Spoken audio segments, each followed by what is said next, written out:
Hello, good morning. Samahan niyo ako at tayo mag-harvest ng suka na gawa sa pinya, mga idol. Tama po ang narinig niyo, gawa po sa pinya. Ayan. Ito po ay 2 pirasong pinya. Ayan. At ready to harvest na, mga idol. Napakaasim na, mga idol.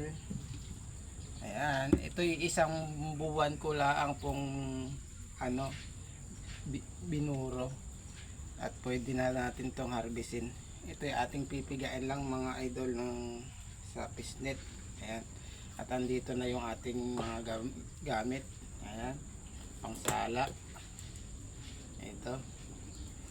At mga buti na paglalagyan natin. Ayan, ayan. Ilalagay lang natin siya dito, mga idol, sa pisnet. Yan, tapos pipigay natin.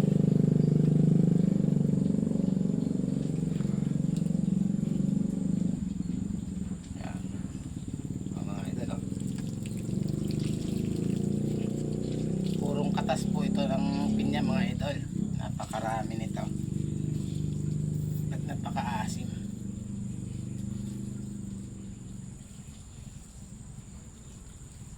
Pipigayin lang natin ang ayos, mga idol, para matanggal yung mga katas. Purong katas kasi yan, mga idol, ng pinya. Yan.